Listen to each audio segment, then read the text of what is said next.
أنا قلت وحنا قدرة له أقوم بدنه له إن بدن كشقين يجي قدرة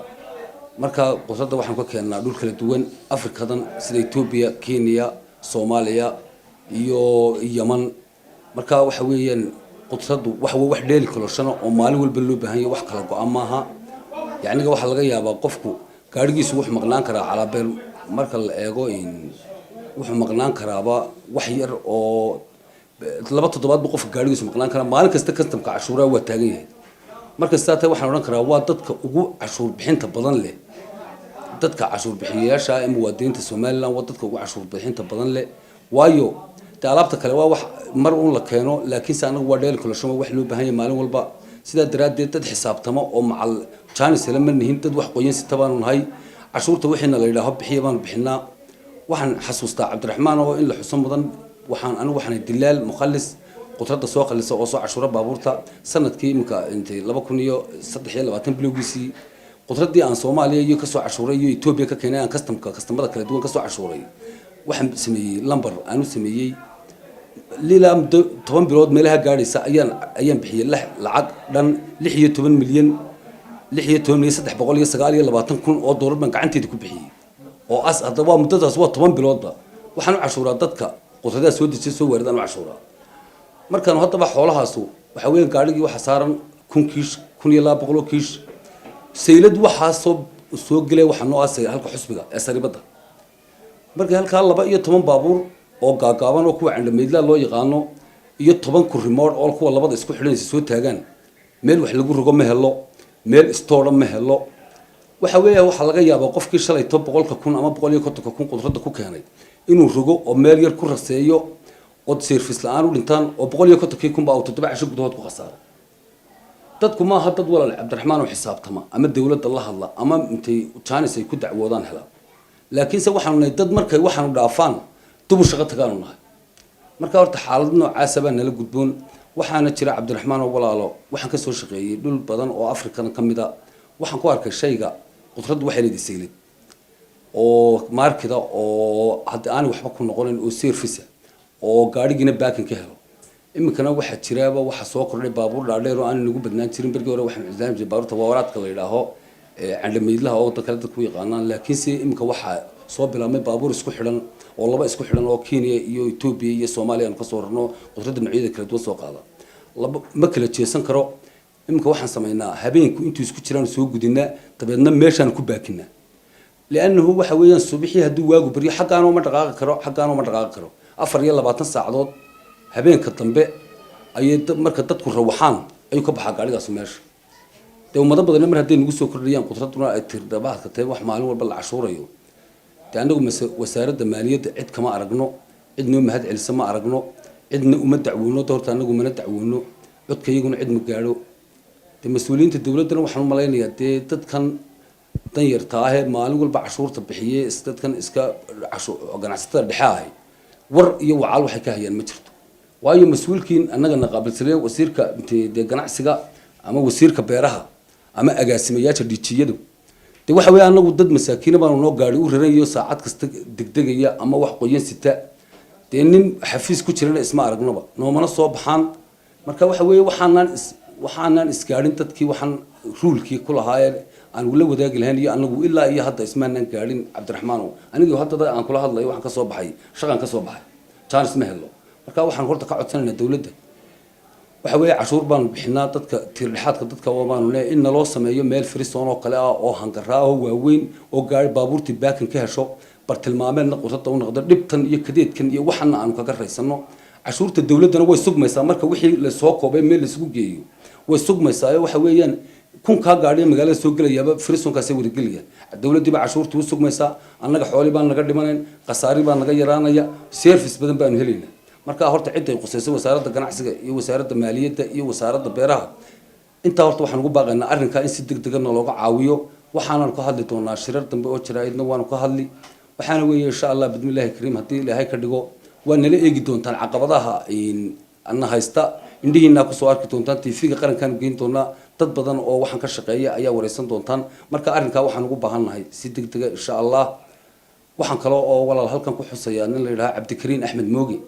إلهي رالله كرر رضي الله عنه نكاس وانين dadka aanu doonayno waa qofkii koobaad ee imika noo muuqday ilaahay cimriga ha u barakeeyo iyo cibaadadaba horta waxaan leeyahay ninkaa uu duceeyey marka hore ummaduna ha ku dayato waxa weeye wax qabadku wuxuu ku yimaadaa mas-uulkii waxaan qaabilsanaa iyo dadkii u shaqaynayay markay isarkaanba ayay baahida sugantaa laakiinse waxa weeye ninkaasu 5 subaxnimo ama 7 subaxnimo islaanta tamaandhada iibinaysa markay booskeeda fadhiisto isna xafiiska maayarka soo fadhiista 7 subaxnimo haddaan u baahdo waan helaya wuxuu noo fududeeyey waxyaabo badan oo tusaale ahaan berigii hore dee qof mas-uulaba maanaan arki jirin boo dee nanan chance ma hayne ilaahay ninkaas horta ha barakeeyo chance badan buu noo fududeeyey isagii iyo bulshadii baa isalay baahihii bulshadu helay inkasta oo dee aan wax badan joogin laakiinse wax badanna wuu qabtay waxa kalena waa wuxuu og yahay laakiin isagana waxaan ku codsanaynaa baabuurta keenta magaalada mid walba waxaa laga qaadaa lacagta dejinta la yidhaaho xaqal xashiishka la yidhaaho waana laga qaadaa oo gaariga waxaa laga qaadaa haleeyo oo kale kastamada buurta kala jeexan oo kale masallaha oo kale laamahaaga dakhligana lagaga qaadaa magaalada markaanu nimaadno wixii dowladda hoose iyo dowladda dhexe noo soo cashuurtabay iyagoo khasaaray oo ay damage noqdeen ayaanu haddana intay nimanna yidhaahaan gaariga nala baayactaman sida bareefadka aynu yidhahaan milyan bixiya milyan 500 bixiya 500 bixiya oo aanu baryayna annagoo dowladdii iyo calan soo marnay oo nala cashuuray waa nasiib darrada labaadna haysata waayo qashinka iyaga maalin walba waa la baayactanaa haddii aanu la baayactay doonayaan yeeli weynana sidaas qashinka noogu la waana laga tagaa GRK waanu sidana tii dijinta laga soo qaaday xaqal xashiishka dadka maanta naga qaadaya noo hanjabayeen cashuurta bahasha bixiyayna waa shicib marka mana dacwoon karno maba haleelin intaan dacwoon karno qasaara noocaas anagu qabnaa ay taas noo dheertay marka arinta idna frisonka meesha hangarada waaweyn ee baakan kale ee magaalada dabadeeda ee qudrada lagu soo hagaagayo ee aan wasaaradda ganacsiga iyo wasaaradda beeraha ugu baaqay waxaan ku rajaynayaa Cabdikariin Axmed Moogow sidaada kaleba waa ku taageersanay Allah ku barakeeyo adiguna inaad ka qayb qaadato cashuurtii dawladda hoose sugan iyo xoolihii badqabkoodii iyo dadkii inoo imanaya martida ahaa meel geeska Afrika ka adeegatay in laga hirgeliyaan doonaya hargeysa waayo 2023 baan marnaa 2 sano dawladahayn dawlad aan saylad qudradeedu lahayn maanta ceeb bay nagu tahay dadka dhulka jooga markay noo yimaadaan ee ay huluulaha yaryar gaariga baariga haysta qofka baakinkii meel u dhigto ma haysto dadku gaaray wada wataan meel ay dhigtaan ma haystaan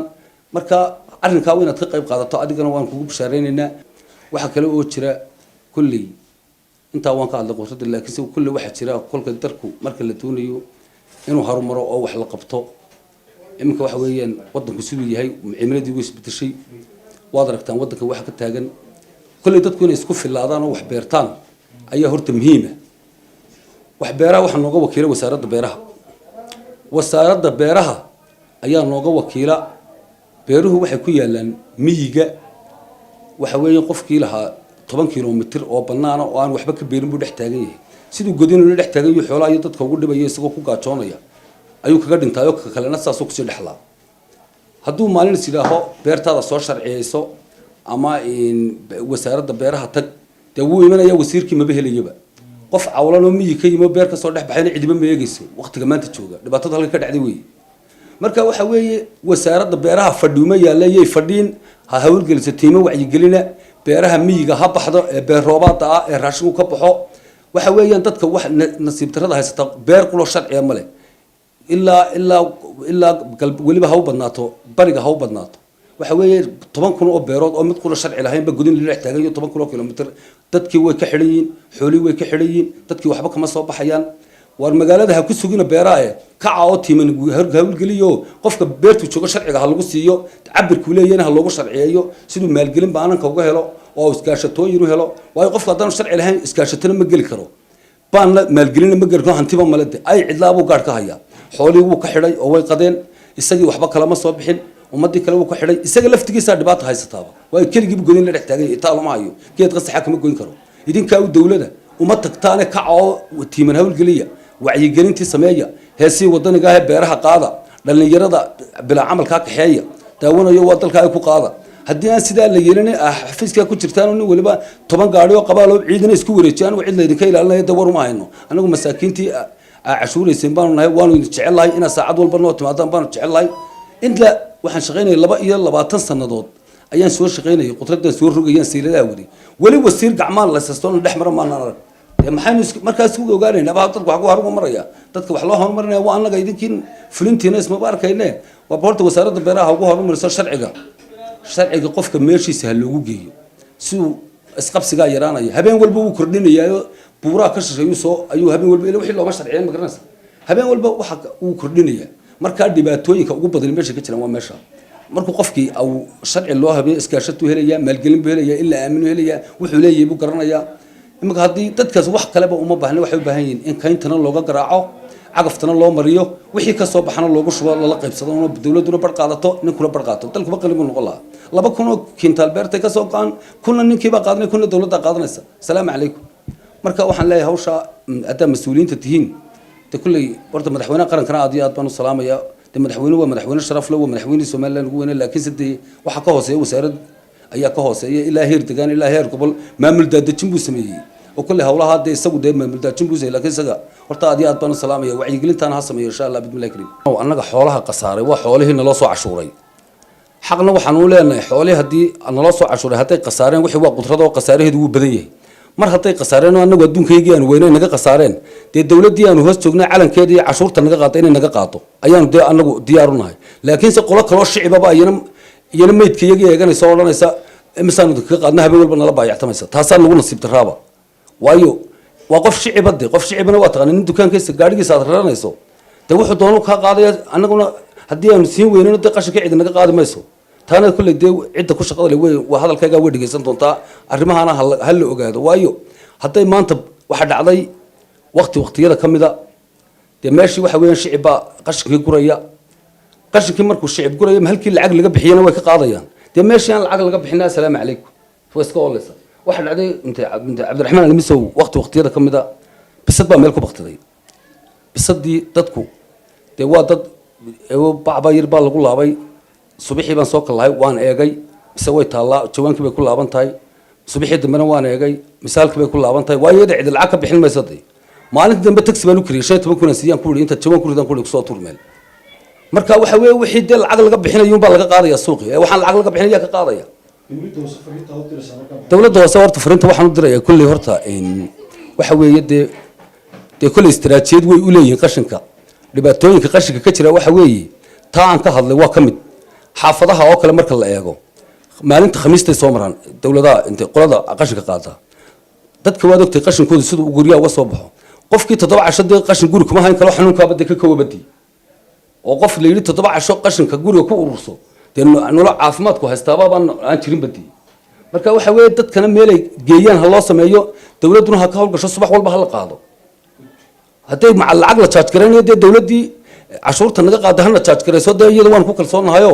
de hadduu yidhaaho qarankayaga yidhaaho wax baahiya awgeed waxaasaa la soo kordhiya waxaa charge gareeya dee dawlad baan naas loogana waan jiidjiidan lahayn oo la baayactami lahayn laakiin se nin shicib oo amaha kuwa oo laamayntaa bixiya dee maxaanu ku nool lahay shicib maamul ayaanu xaaladdeedu meel xaalad ba ku jirtaba